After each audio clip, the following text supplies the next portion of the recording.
So, Dad, if you're lost in the mountains, what are the biggest threats to your survival? Well, first off, I wouldn't get lost there. So, Step one. step one, don't get lost. Step two, have enough stuff with you so that if you do get lost, you don't die. You know, it all depends on the weather. Uh, you know, if the weather is, if it's wintertime, that's very dangerous. How do you stay warm? Uh, if it's summertime and, depending on what kind of mountains, I'm thinking, here, it's still going to get cold at night. So how do you stay warm? What can you do there? And then the long term implementation of, you know, how do you get water? How do you get food? How do you create shelter? All those sort of things. So, it's really, if you just do the little things, the big things don't become big. And by little things, I mean, like something as simple as one of the things that I always have in my rucksack when I go in the mountains is just a cigarette lighter. Because I tell you what, them folks that put it on the TV that are rubbing two sticks together or snapping the flint, if you ain't never done that, and I've done both of them, Yeah. uh, that's a lot of freaking work. And good luck if you don't have if you're going to make a fire starter, a bow fire starter, or you got to go find flint. If you're carrying around flint, why aren't you carrying around a cigarette lighter? I love that. Yeah, no, it is not as easy as people make it seem. Makes me think back to an episode of Survivor Man.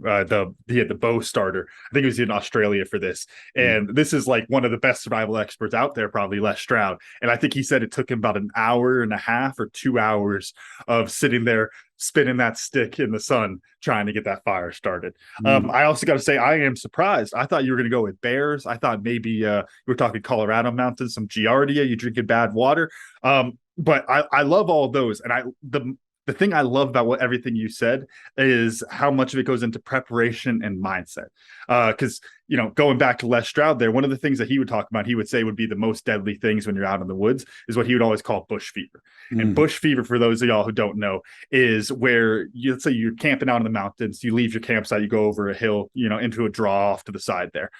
Then you get a little spun around and you go, oh, okay, my campsite's back over that hill because I came over a hill here. And so you cross over that hill and you don't see your campsite. So you go, oh, crap. Well, it must be over the next hill. Because you're in the mountains. Sometimes the hills look the same. So you got a little confused. So you go over the next hill. Campsite's still not there. So you go, okay, well, it's got to be the next hill.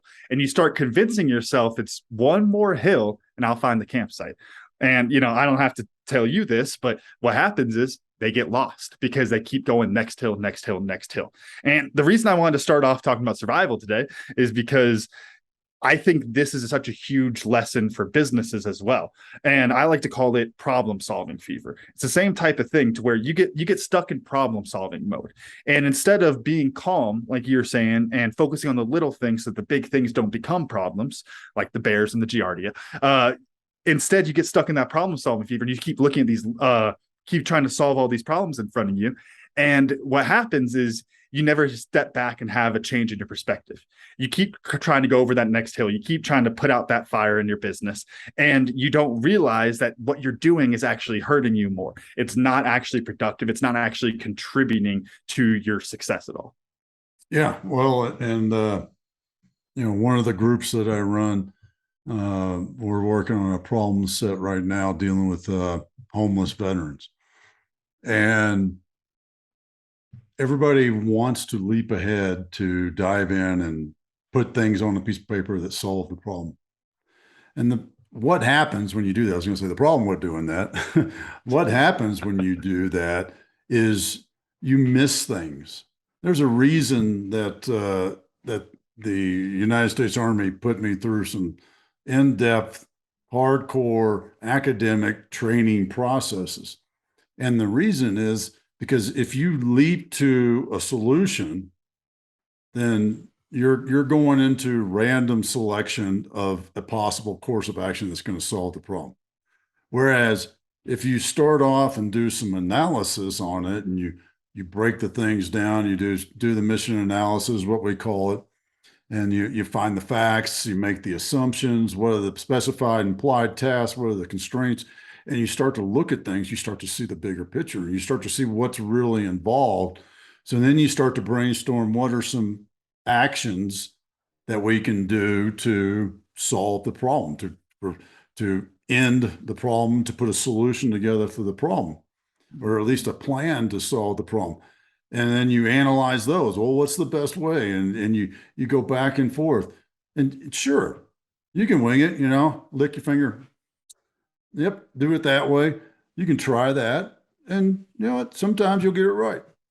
But if you want to narrow down that probability of success and have like an 80, 90% probability of success for your plan to achieve your vision, to achieve your outcome, then you follow these steps. We all, especially in the entrepreneur space, every entrepreneur wants to, I mean, and military guys, we're the same way. Here's the solution. Oh, that's your problem? Here, do this. Oh, Mhm. but I didn't ask you any questions about it. I didn't get any background on the conditions, the environment, the things that have been tried in the past, all these other things. And I just want to say, here's the answer. Go this way, do this. And that's such a risky way of attacking problems. Whereas if you stop and pause and do some analysis of the situation around it, your probability of success goes way up. I mean, it's going to be it's going to be like I said, it's got to be 80, 90% becomes your probability of success with that plan. And I would much Mhm. rather take a pause, use some time to plan, and have an 80 to 90% probability of success as opposed to a 50-50 at best. Probably less than that. It's probably more like a 20% chance, but I'm just kind of, woo, let's try this. Yeah, exactly. To bring it back to the survival metaphor there, it's like you think your campsite's over that hill, so you go to the top of the hill. The problem solving fever of just implement the solution is, oh, it's got to be the next hill. I was off. That's not this tree. It's a different tree. Sorry, I was looking for a Douglas fir. This is a pine. Okay, maybe it's over that hill.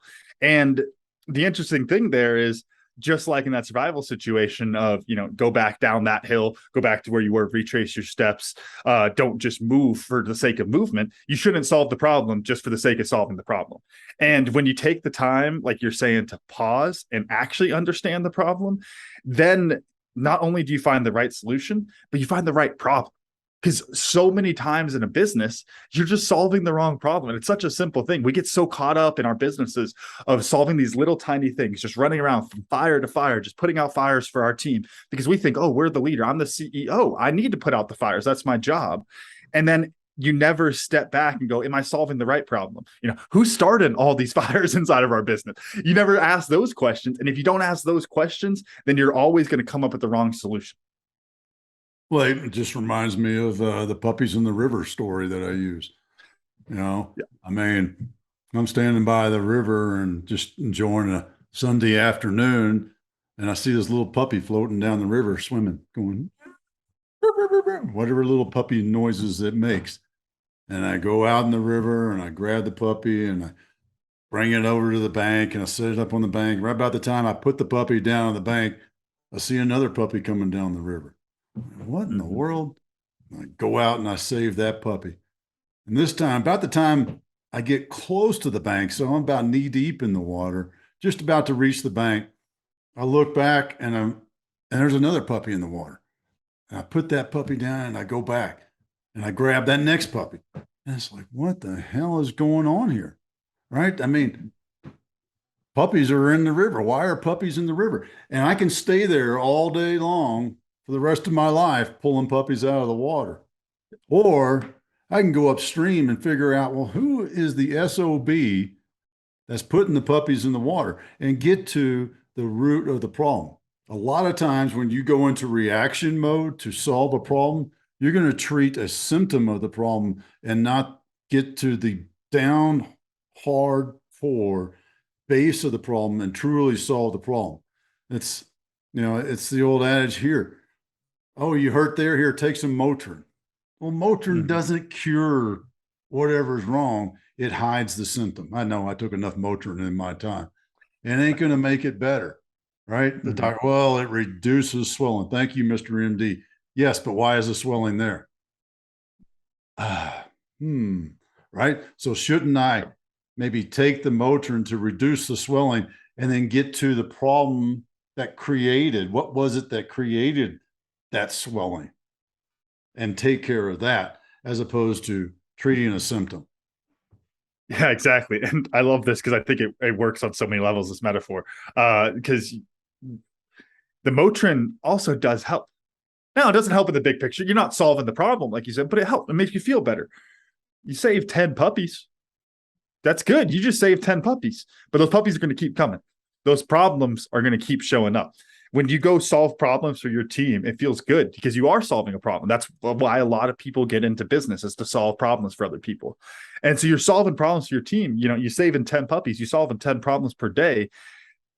You don't recognize that maybe, and this is a little morbid, but maybe you let a puppy go down the river so that you can go find out who's throwing the puppies in the river.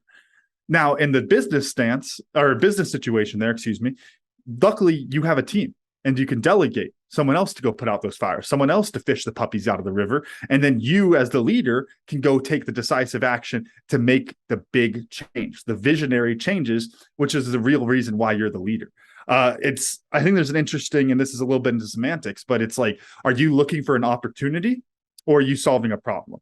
And again, it's a little bit semantics there, but really, when you're talking about solving a problem, you're in reaction mode. Versus when you're looking to seize upon an opportunity, you're being proactive.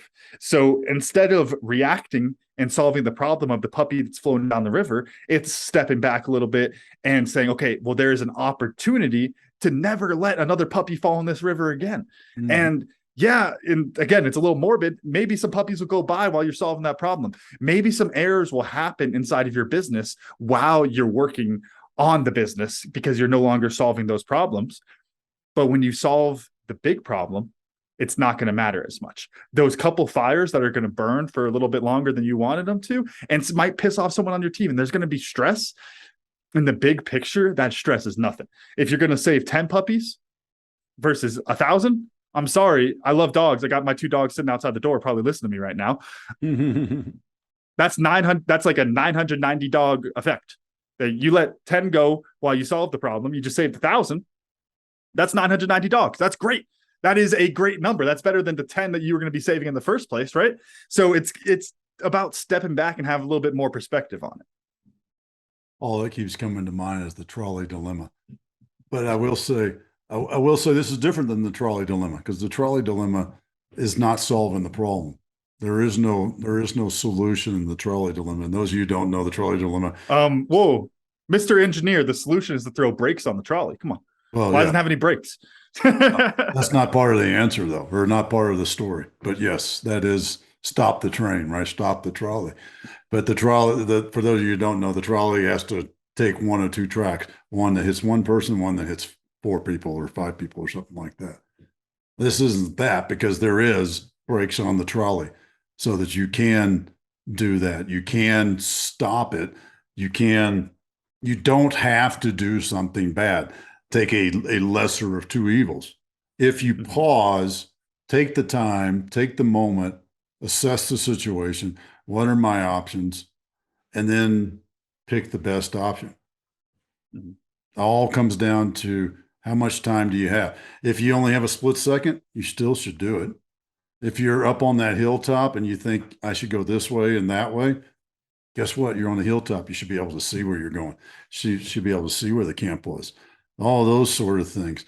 So if you're having trouble finding that spot, that direction, if you're having trouble finding the solutions to problems that you have, then go to findyourpurpose.coach and set up a free vision analysis call with us. That's findyourpurpose.coach/vision analysis, and sign up, schedule that so that we can help you start to understand what that vision is. Because without a vision, you ain't going anywhere. You're going through the motions. with a vision for where you want to go, what your success looks like, then you could take action to start to live your life in pursuit of your purpose, intentionally to achieve your vision. That's what life and success look like. So go to findyourpurpose.coach and sign up now.